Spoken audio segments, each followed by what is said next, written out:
It's a great privilege to be here today, and I don't just mean here in this room in Washington, but I mean in the greatest country on earth, in the United States of America.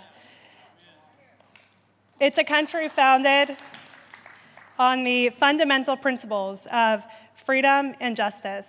And among these freedoms, the one that's most vital to maintaining the fabric of this nation is our freedom of speech.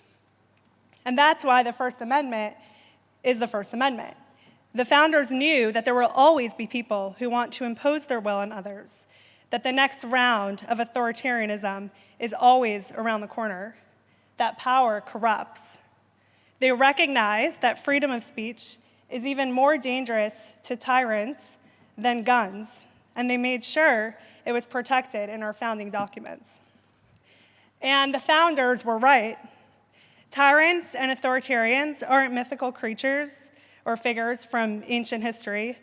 Today, corrupt, far-left forces in the mainstream media, academia, government, and entertainment are doing everything they can to not only suppress the truth, but replace it with lies and falsehoods.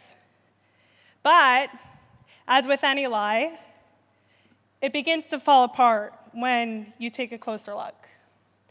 So today I'm going to give you a breakdown on how to see through the media's lies. So I know this from direct personal experience. Less than 3 years ago, I was a random real estate agent living in New York City. I had no background or experience in politics or media or journalism. I had no connections or network or a famous father who could help me make lots of money for doing no work. So I wasn't Hunter Biden, is what I'm saying. So how did an unknown real estate agent get to being invited to speak to you today in Washington, have Elon Musk himself subscribe to my channel, and get asked to come have a private dinner with President Trump?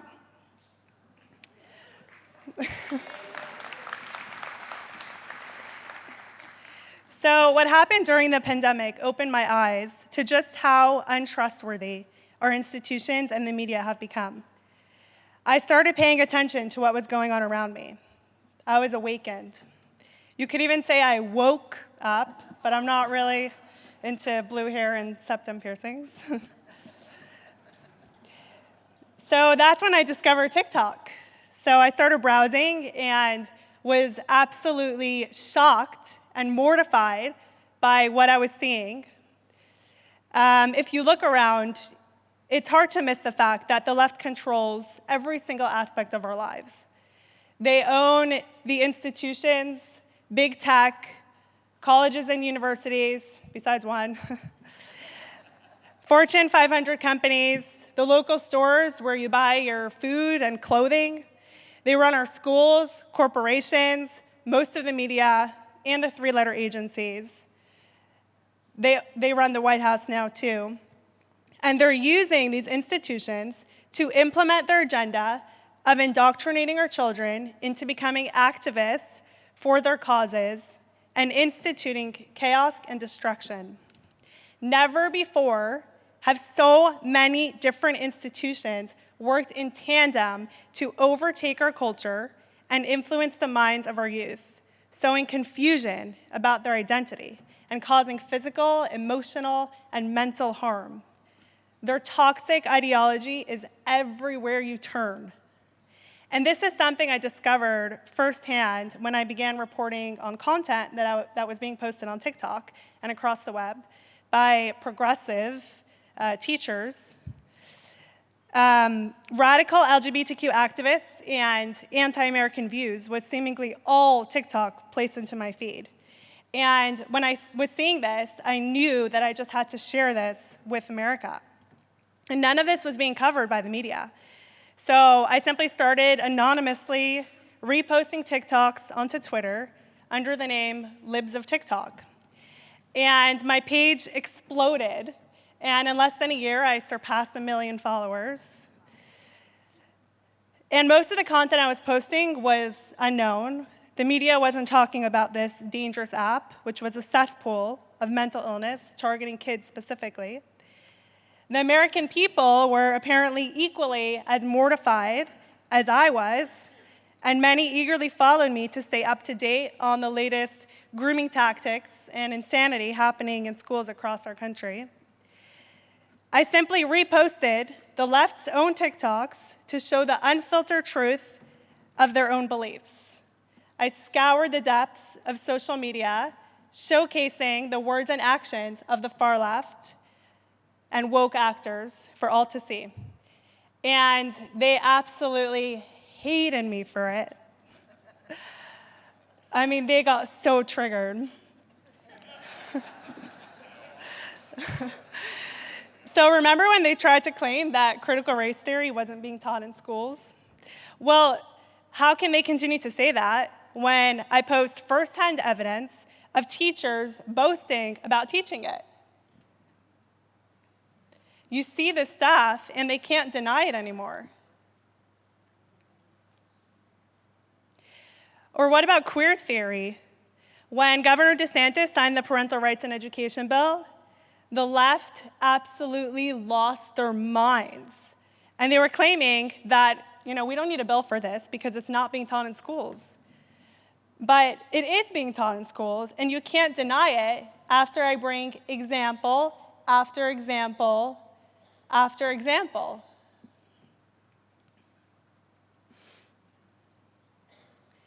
So if you want to understand just how crazy some of these people's posts were, for the mere crime of reposting their own videos that they themselves put on the internet, I am now regularly called far-right, fascist, terrorist, transphobic, and even, get this, a Nazi, which would probably make me one of the most famous Jewish Nazis in the world.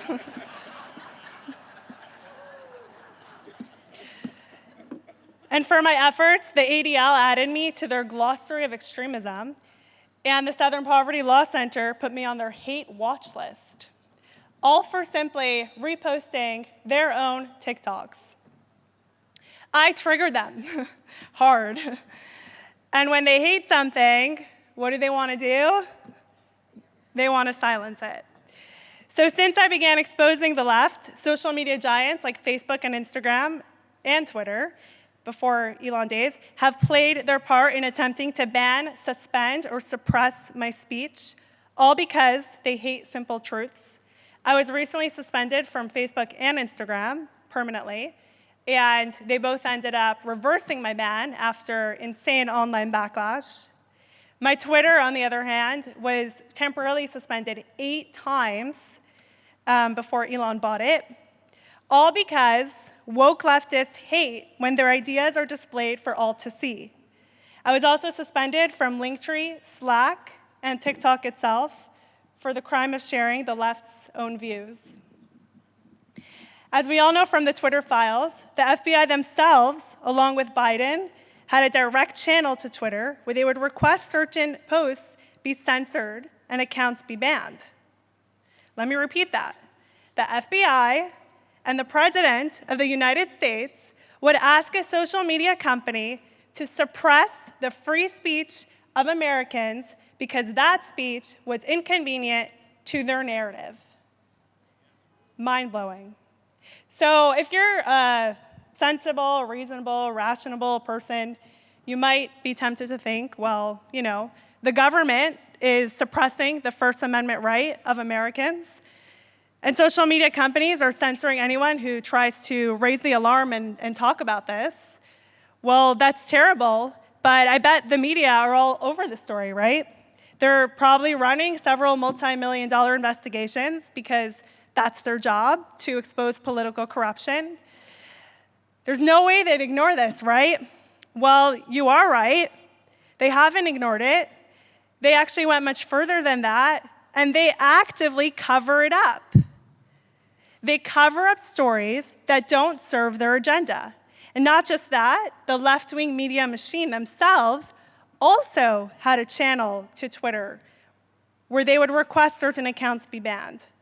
The media actively aided in the suppression of free speech and actively ignore or cover up stories exposing the radical left for the hypocrites, liars, and groomers that they are.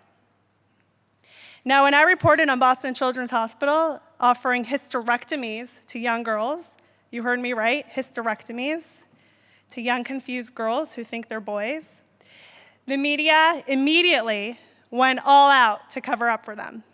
They started publishing articles claiming that it was all a lie, despite multiple videos and information from the hospital's own website admitting that they do in fact offer sex change surgeries to minors.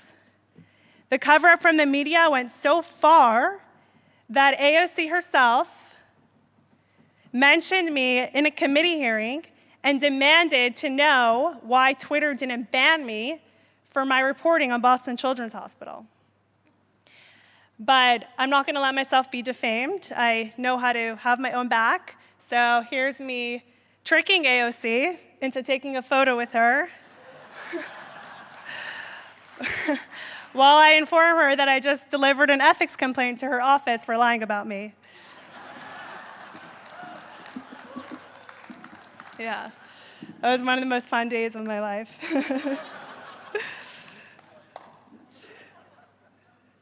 The fact of the matter is that the mainstream media in this country have become a weapon of the far left. And just like they attempted to censor me, they make it their goal to censor the speech of others who they deem a threat to their narrative. We all know the story of the Hunter Biden laptop scandal.